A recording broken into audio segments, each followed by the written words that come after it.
പാറ്റ്ന ഹൈക്കോടതിയുടെ മുമ്പിൽ ഒരു IAS ഓഫീസർ നിന്ന് പരുങ്ങുന്നത് ഇന്നലെ ഞാൻ കണ്ടു. അവിടുത്തെ സീനിയർ മോസ്റ്റ് IAS ഓഫീസറായ ആനന്ദ് കിഷോറിന്റെ ആ കോടതിയുടെ മുമ്പിലുള്ള അദ്ദേഹത്തെ നിൽപ്പ് കണ്ട് സഹതാപം തോന്നി. കാരണം പാറ്റ്ന ഹൈക്കോടതിയിലെ ജസ്റ്റിസിന്റെ മുമ്പിൽ ഇദ്ദേഹം ഹാജരാകാൻ പറഞ്ഞു. ഒരു കേസുമായിട്ട് ബന്ധപ്പെട്ട് ഹാജരായി. വക്കീല് കേസ് വിളിച്ചപ്പോൾ എഴുന്നേറ്റ് നിന്നു. കൂടെ ആനന്ദ് കിഷോർ IASകാരനും എഴുന്നേറ്റ് നിന്നു. കോടതി ചോദിച്ചു, ഹു ആർ യു, നിങ്ങൾ ആരാണ്? അപ്പം വക്കീല് പറഞ്ഞു, ഇത് ഹാജരാകാൻ പറഞ്ഞ additional chief secretary Anand Kishore. Who are you എന്നുള്ള ചോദ്യം. അങ്ങനെ റാങ്കിലുള്ള Anand Kishore IAS additional chief secretary ആണെങ്കിൽ ഒരു ഡെക്കോറം ഉണ്ട്, ഒരു യൂണിഫോം ഉണ്ട്. അങ്ങനെ ഹാജരാകാൻ കഴിയുള്ളൂ. അത് IASകാരും IPSകാരും പോലീസ് ഉദ്യോഗസ്ഥരൊക്കെ ശ്രദ്ധിക്കണം. നിങ്ങൾക്ക് എവിടെ ഹൈക്കോടതിയിലും സുപ്രീം കോടതിയിലും അതുപോലെയുള്ള ക്യാബിനറ്റ് മീറ്റിങ്ങിലും മുഖ്യമന്ത്രിയുടെ ഒരു ചേംബറിലുള്ള മീറ്റിങ്ങിൽ എപ്പോഴും ഒരു ഡെക്കോറം, യൂണിഫോം, ഗവർണറുടെ മുമ്പിലായാലും ശരി, വൈസ് പ്രസിഡന്റ് മുമ്പിലായാലും ശരി, ഇന്ത്യൻ പ്രസിഡന്റ് മുമ്പിലായാലും ശരി, പ്രൈം മിനിസ്റ്റർ മുമ്പിലായാലും ശരി, നിങ്ങൾക്ക് എല്ലാവർക്കും ഒരു ഡെക്കോറം ഉണ്ട്, ഒരു യൂണിഫോം ഉണ്ട്. അതനുസരിച്ച് നിൽക്കാവുള്ളൂ, അതനുസരിച്ച് പെരുമാറാവുള്ളൂ. അങ്ങനെയുള്ള കാര്യങ്ങളിലേക്ക് ട്രെയിനിങ് സമയത്ത് എല്ലാവർക്കും ആവശ്യമായ വിവരം അല്ലെങ്കിൽ വിദ്യാഭ്യാസം അല്ലെങ്കിൽ ആ ട്രെയിനിങ് ലഭിച്ചിട്ടുണ്ട്. ഞങ്ങളൊക്കെ പോലീസ് ട്രെയിനിങ് കോളേജിൽ ട്രെയിനിങ് സമയത്ത് യൂണിഫോം ഇടേണ്ടത് എങ്ങനെ, മേലുദ്യോഗസ്ഥന്റെ മുമ്പിൽ എങ്ങനെ നിൽക്കണം, അറ്റൻഷനായിട്ട് നിൽക്കണം, സല്യൂട്ട് കൊടുക്കേണ്ടത് എങ്ങനെ, അതുപോലെ തന്നെ ഹയർ ഓഫീസർ വരുമ്പം എങ്ങനെ പെരുമാറണം ഒക്കെ ഒരു ഡെക്കോറം, ഒരു ഡെക്കോറം ഉണ്ട്. അതനുസരിച്ച് നിൽക്കാനും സംസാരിക്കാനും പാടില്ല. അനധികൃതമായി ആവശ്യമില്ലാത്ത വാക്കുകൾ ഉപയോഗിക്കാൻ പാടില്ല. ഇവിടെ ഇപ്പം പാറ്റ്ന ഹൈക്കോടതിയിലെ IASകാരന്റെ നിൽപ്പ് കണ്ടപ്പോൾ സഹതാപം തോന്നിയുള്ളൂ. അദ്ദേഹം ചോദിച്ചു, കോടതി, നിങ്ങൾ മുസൂറിയില് ട്രെയിനിങ് കഴിഞ്ഞിട്ടാണോ വന്നത്? ട്രെയിനിങ് സമയത്ത് ഇതൊക്കെ പഠിപ്പിച്ചിട്ടില്ലേ എന്നുള്ള ചോദ്യമായിരുന്നു അത്. അതേ ഒന്നും മിണ്ടിയില്ല. വക്കീല് പറഞ്ഞു, മിണ്ടണ്ട, ജഡ്ജ് കോപിഷ്ഠനാണ്, എന്തെങ്കിലും ഒരു പണിഷ്മെന്റ് തന്ന വാങ്ങിച്ചു കിട്ടിയേ പറ്റുള്ളൂ, പാറ്റ്ന ഹൈക്കോടതിയാണ്. അതേ ഒന്നും മിണ്ടാതെ അവിടെ കിടന്ന് പമ്മുന്നത് കണ്ടു. അപ്പോ ഞാൻ ഇത് കണ്ടപ്പോൾ എനിക്ക് ഓർമ്മ വന്നത് സുപ്രീം കോടതി എനിക്കുണ്ടായ ഒരു അനുഭവമാണ്.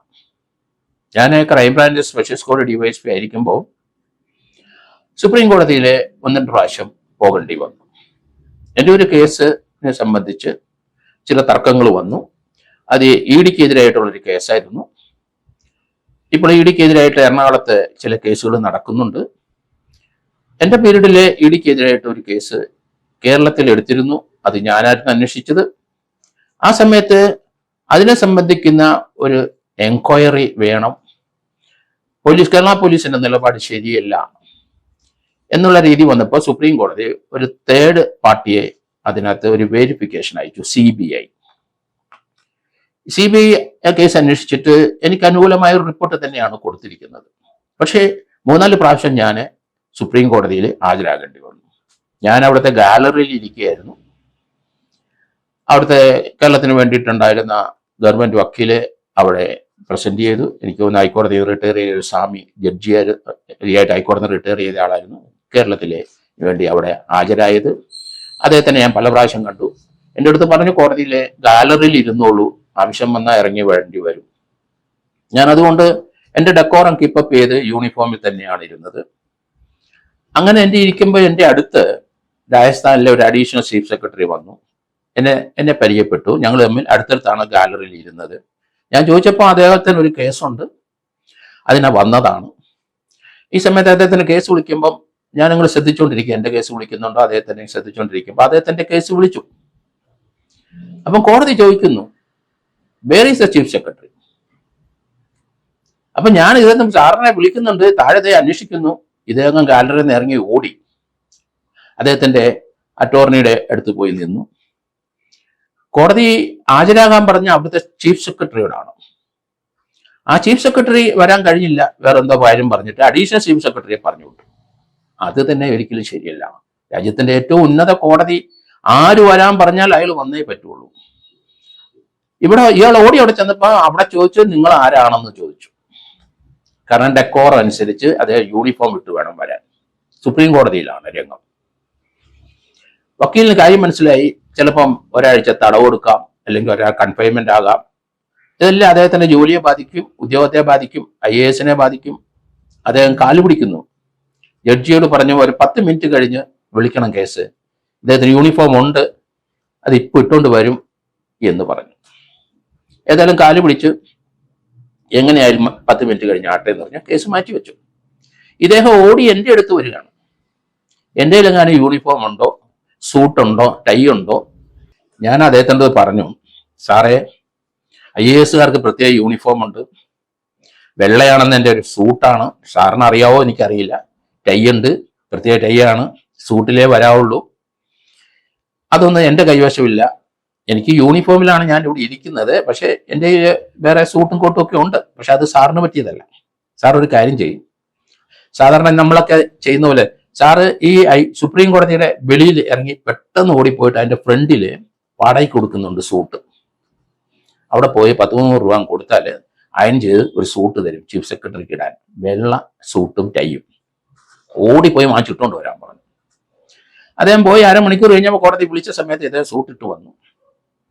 അപ്പോൾ ചീഫ് സെക്രട്ടറി ആയാലും ശരി, IAS IPS സീനിയർ ഗവൺമെന്റ് ഉദ്യോഗസ്ഥന്മാർക്ക് എല്ലാവർക്കും ഡ്രസ് കോഡ് ഉണ്ട്. അപ്പോൾ ആ ഡ്രസ് കോഡ് അനുസരിച്ച് മാത്രമേ സുപ്രീം കോടതിയിലെ ഹൈക്കോടതിയിലേക്ക് ഹാജരാകാൻ കഴിയുള്ളൂ.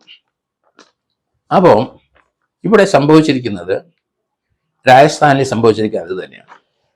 ഡ്രസ് കോഡ് അനുസരിച്ച് യൂണിഫോമിൽ ബീഹാറിലെ സീനിയർ IAS ഉദ്യോഗസ്ഥൻ കോടതിയിൽ ഹാജരായില്ല. അവിടെ പിടിക്കപ്പെട്ടു അദ്ദേഹത്തിന്. ഓരോ റാങ്ക് അനുസരിച്ച് IAS ആയാലും IPS ആയാലും ശരി, ഈവൻ ഞങ്ങളെ പോലീസ് ട്രെയിനിങ്ങോ ഓഫീസേഴ്സ് ട്രെയിനിങ്ങിലാണെങ്കിലും ശരി, എല്ലാത്തിനും ഒരു ഡ്രസ് കോഡുണ്ട്. എങ്ങനെയാണ് പെരുമാറേണ്ടതെന്ന് ഒരു തീൻമേശയിൽ അല്ലെങ്കിൽ നമ്മൾ ആഹാരം കഴിക്കുമ്പോൾ ആ സമയത്ത് എങ്ങനെ പെരുമാറണം, അത് രാജ്യാന്തര തലത്തിലുള്ള പല പാർട്ടികളും നമ്മൾ കണ്ടിട്ടുണ്ട്, പ്രൈം മിനിസ്റ്ററും പ്രസിഡന്റൊക്കെ പങ്കെടുക്കുന്നത്. അവിടെയൊക്കെ ഓരോ സന്ദർഭത്തിൽ എങ്ങനെയാണ് പെരുമാറേണ്ടതെന്നൊക്കെ നമ്മൾ ദർശിച്ചിട്ടുണ്ട്. അതെല്ലാം പോലീസ് ട്രെയിനിങ് കോളേജിലും അതുപോലെ തന്നെ സീനിയർ IAS IPS ഓഫീസർമാരെ മുസൗറിയിലൊക്കെ ട്രെയിനിങ് സ്ഥലത്ത് പഠിപ്പിക്കും. അവിടെ എങ്ങനെയാണ് ഒരാളോട് പെരുമാറേണ്ടത്, സംസാരിക്കേണ്ടത്, ഒരു തീൻമേശയിൽ അല്ലെങ്കിൽ മേശയിൽ ഒരു പാർട്ടി നടക്കുന്നത് എവിടെയൊക്കെയാണ് അതിൻ്റെ സ്പൂണും അതുപോലെ ഇതൊക്കെ വെക്കേണ്ടത് എവിടെയാണ്, ഗ്ലാസ് എവിടെ ഇരിക്കണം, നാപ്കിൻ എവിടെ ഇരിക്കണം, ഇങ്ങനെയുള്ള കാര്യങ്ങളെല്ലാം പഠിപ്പിക്കുന്നു. ഞങ്ങൾ പോലീസ് ട്രെയിനിങ് കോളേജിൽ ഉള്ള സമയത്ത് അവിടെ ITDC അവിടുന്ന് ഒരാളാ വന്നിട്ടാണ് ഇതെല്ലാം പഠിപ്പിച്ചത്. അവർക്ക് എവിടെയൊക്കെയാണ് പ്ലേറ്റ്, ചെറിയ പ്ലേറ്റ് എവിടെ വെക്കണം, വലിയ പ്ലേറ്റ് വെക്കണം, നൈഫ് എവിടെ വെക്കണം, പോർക്ക് എവിടെ വെക്കണം, അതുപോലെ സ്പൂൺ എവിടെ വെക്കണം, ഇങ്ങനെയുള്ള കാര്യങ്ങളെല്ലാം പഠിപ്പിക്കും. കൈയിടേണ്ടടുത്ത് എന്തൊക്കെ എങ്ങനെയാണ് അത് നമ്മൾ ആ രീതിയിലുള്ള ഒരു പഠനം IAS IPS മിസോറിയിലുണ്ട്, ട്രെയിനിങ് സമയത്തുണ്ട്, ഇവിടെ പോലീസ് ഓഫീസേഴ്സിന്റെ ട്രെയിനിങ് സ്ഥലത്തുണ്ട്. അതൊന്നും പാലിക്കാതെ തോന്നിവാസം കയറി ഇറങ്ങി നടക്കാൻ കഴിയില്ല. ഇവിടെ ഇപ്പൊ ഇദ്ദേഹം അവിടെ നിൽക്കുന്ന ഞാൻ കണ്ടു, അത് വളരെ വൈറലായി. ബീഹാർ ഹൈക്കോടതിയിലെ ജഡ്ജി ചോദിക്കുന്നത് ഇത് അവിടെ കിടന്ന് അവിടെ കുനിഞ്ഞ് നിൽക്കുന്നതൊക്കെ കണ്ടു. അപ്പം അതുപോലൊരു അവസരം സൃഷ്ടിക്കാൻ പാടില്ല. നമ്മളൊക്കെ ഒരു മേലുദ്യോഗസ്ഥനെ കണ്ടു കഴിഞ്ഞാൽ സല്യൂട്ട് കൊടുക്കും. സല്യൂട്ട് കൊടുക്കുന്ന സമയത്ത് സല്യൂട്ട് എന്നുള്ള സല്യൂട്ടാണെങ്കിൽ, ഞാനൊക്കെ പല സന്ദർഭത്തിലും നമ്മുടെ സിവിൽ പോലീസ് ഓഫീസറും സീനിയർ സിവിൽ ഓഫീസറും SIമാരും ഒക്കെ സല്യൂട്ട് ചെയ്യുന്നത് യൂണിഫോം ഇല്ലെങ്കിൽ അറ്റൻഷൻ ആകുന്നത് നമ്മൾ കണ്ടിട്ടുണ്ട്. അതേസമയത്ത് സല്യൂട്ട് ചെയ്യുന്നത് എങ്ങനെയാണെന്ന് പഠിപ്പിച്ചിട്ടുണ്ട്. ആ കൈ വിരലുകൾ എങ്ങനെ ഇരിക്കണം, നമ്മുടെ മുഖത്തിന്റെ അല്ലെങ്കിൽ പുരികത്തിന്റെ മുകളിൽ നിൽക്കണം, ഇങ്ങനെയുള്ള കാര്യങ്ങൾ, കൈയുടെ ആ വളവ് എങ്ങനെ ഇരിക്കണം, ഇതെല്ലാം പഠിപ്പിക്കുന്ന കാര്യങ്ങളാണ്. അതിന് വിരുദ്ധമായി എന്നൊക്കെ പറഞ്ഞ് കാണിച്ചാൽ ഞാൻ പല ആൾക്കാരെയും കറക്റ്റ് ചെയ്തിട്ടുണ്ട്. അന്നേരം തന്നെ 10 പ്രാവശ്യം 15 പ്രാവശ്യം ചെയ്യിപ്പിക്കും എങ്ങനെയാണ് സല്യൂട്ട് ചെയ്യേണ്ടത്. ഇതൊക്കെ ഡിസിപ്ലിൻ ഫോഴ്സിനകത്തുള്ളതാണ്. അത് IAS IPS ആ ഡിസിപ്ലിൻ അനുസരിച്ച് വേണം മുന്നോട്ട് പോകാൻ. നമുക്കറിയാമല്ലോ, ഇവിടെ ഹരിതകർമ്മസേന മുതൽ ചീഫ് സെക്രട്ടറി വരെ ഇപ്പം യൂണിഫോം ഉണ്ട്. എന്താണ് നമ്മൾ യൂണിഫോം ആക്കുന്നതെല്ലാം? നമുക്ക് ആ യൂണിഫോമിനോട് ഒരു വില ഉണ്ടാവും, ഒരു പ്രൈഡ് ഉണ്ടാവും, ഒരു അഭിമാനം ഉണ്ടാവും, ഒരു കോൺഫിഡൻസ് ഡെവലപ്പ് ചെയ്യും, ഒരു യൂണിറ്റി, ഏകത ഉണ്ടാവും, നമ്മൾ ഒന്നാണെന്ന ചിന്ത വരും. സ്കൂളിലൊക്കെ യൂണിഫോം എല്ലാവർക്കും തുല്യമായിട്ട് വരുന്ന കണ്ടില്ലേ? പണമുള്ളവരൊക്കെ വലിയ ഡ്രസ്സ് വില കൂടി ഇട്ടുകൊണ്ട് വരുമ്പം പാവപ്പെട്ട വിദ്യാർത്ഥികൾക്ക് ആ രീതിയിൽ ഡ്രസ്സ് ഇട്ടുകൊണ്ട് വരാൻ കഴിയില്ല. അതുകൊണ്ടാണ് യൂണിഫോം എല്ലാവർക്കും ഒരേ തുണി, ഒരേ ഡ്രസ്സ് കോളേജിലും സ്കൂളിലൊക്കെ നമ്മൾ പ്രാവർത്തികമാക്കുന്നത്. അതിൻ്റെ മഹിമ നമ്മൾ മനസ്സിലാക്കണം. അതുപോലെ നമ്മൾ ഉപയോഗിക്കുന്ന ഭാഷ, നമുക്കറിയാം DYFI SFI ഉപയോഗിക്കുന്നൊക്കെ ഭാഷകൾ സ്കൂളിലും കോളേജിലൊക്കെ നമ്മൾ കണ്ടു. അതല്ല ഭാഷ. അധ്യാപകരോട് എങ്ങനെ പെരുമാറണം, അവരെ എങ്ങനെ ബഹുമാനിക്കണം, സ്കൂളിലെ സീനിയേഴ്സിനെ എങ്ങനെ ബഹുമാനിക്കണം, അതുപോലെ ഉപയോഗിക്കുന്ന കുട്ടികളുമായിട്ട് ഉപയോഗിക്കുന്ന വാക്കുകൾ എന്തായിരിക്കണം, ഇതൊക്കെ സ്കൂൾ ലെവലിൽ പഠിച്ചു വരണം. അന്തസ്സുള്ള കുട്ടിയാകണം, എറ്റിക്കറ്റ് ഉണ്ടാകണം നമുക്ക്. അതുകൊണ്ട് സ്കൂൾ പരിസരമൊക്കെ വൃത്തിയാക്കുന്നത് ശുചീകരണ തൊഴിലാളി മാത്രമല്ല, നമ്മളുടെ സഹകരണം, അതിൽ ഒത്തൊരുമയാണ് ഇവിടെ കാണിക്കുന്നത്. അതുകൊണ്ട് നമ്മൾ ഈ ഒരു ഇപ്പോഴത്തെ ബീഹാർ ഹൈക്കോടതി ജഡ്ജി അവിടുത്തെ സീനിയർ മോസ്റ്റ് IAS വിരട്ടുന്ന കണ്ടപ്പോൾ എനിക്ക് വലിയ സന്തോഷം തോന്നുന്നു. ജീവിതത്തിൽ ഒരു ഡിസിപ്ലിൻ വേണം നമുക്കൊക്കെ. ആ രീതിയിൽ നമ്മൾ പെരുമാറാൻ പറ്റുള്ളൂ. ഞാനത് സുപ്രീം കോടതി വെച്ച് ആ രീതിയിലൊരു രംഗം കണ്ടതാണ്. അതുകൊണ്ട് എല്ലാ കാര്യത്തിനും നമുക്ക് ഒരു ചിട്ട വേണം, ഡിസിപ്ലിൻ വേണം. വേഷവിധാനത്തിലായാലും ശരി, എല്ലാ കാര്യത്തിലായാലും ശരി. പോലീസിലെ മുടി വെട്ടണമെന്ന് പറയുമല്ലോ, മുടി വെട്ടി വളർത്തി പ്രാന്തനെ പോലെ ഒന്നും നടക്കാൻ പോലീസിൽ പട്ടാളത്തിൽ നടക്കില്ല. അതുപോലെ ഡിസിപ്ലിനുള്ള IAS IPS ഓഫീസറും അങ്ങനെ ചെയ്യില്ല. അല്ലാത്തവരെന്തൊക്കെ ചെയ്യുന്നത് പറഞ്ഞാൽ ഡിസിപ്ലിൻ എഗനസ്റ്റ് ആയിട്ട് മൂവ് ചെയ്യുന്നതാണ് എൻ്റെ ഒരു കണക്ക് കൂട്ടൽ. അതുകൊണ്ട് നമ്മൾ വീട്ടിലായാലും ശരി, നാട്ടിലായാലും ശരി, കുട്ടികളെ എല്ലാവരെയും നല്ല ഡിസിപ്ലിനോട് വളർത്തണം. പെരുമാറണം, മൂത്തവരോട് എങ്ങനെ പെരുമാറണം. കാല് തൊട്ടു വന്നിക്കുന്നത് വലിയ വിവാദമായിട്ടുണ്ട്. അത് ഒരാളെ ചെറുതാക്കുന്നില്ല, നമ്മൾ ആ മനുഷ്യനെ ബഹുമാനിക്കുന്നതാണ്. ഞാൻ കാല് തൊട്ട് വന്നിച്ചിട്ടുണ്ട്, അതുകൊണ്ടാണ് പറയുന്നത്. എൻ്റെ മക്കളും കൊച്ചുമക്കളും വരെ വന്നിച്ചിട്ടുണ്ട്. കാരണം അങ്ങനെയുള്ള ചില സന്ദർഭത്തിൽ നമുക്കത് വേണ്ടി വരും. മാതാപിതാക്കൾ കാല് തൊട്ട് വന്നിക്കുന്നതിന് എന്താണ് നമുക്ക് ഇത്ര, അതേ രീതിയിൽ നമ്മൾ ബഹുമാനിക്കുന്ന ഒരാളുടെ കാല് തൊട്ട് വന്നിക്കുന്നതിൽ എന്താണ് പ്രശ്നം? ഒന്നുമില്ല. അപ്പം ഇവിടെ പാറ്റ്ന ഹൈക്കോടതിയിലെ സീനിയർ മോസ്റ്റ് IAS ഇപ്പം കിടന്ന് പരുങ്ങുന്ന കണ്ടപ്പോഴാണ് എനിക്കിത് ഈ ചിന്തകളെല്ലാം മനസ്സിൽ കൂടെ വന്നത്. എവിടെയായാലും ശരി, കേരളത്തിലായാലും ശരി, ഒരു ഡിസിപ്ലിൻ ഉണ്ട്, ഒരു കോഡുണ്ട്, ഒരു ഡെക്കോറം ഉണ്ട്. അതനുസരിച്ച് പെരുമാറാൻ IASഉം IPS അതോടൊപ്പം തന്നെ മറ്റുള്ള ജീവനക്കാരും ഡിസിപ്ലിനായിട്ട് പെരുമാറാൻ പഠിക്കണം എന്നാണ് ഇപ്പോഴത്തെ പാറ്റ്ന ഹൈക്കോടതിയിൽ നിന്ന് നമ്മൾ പഠിക്കേണ്ട പാഠം.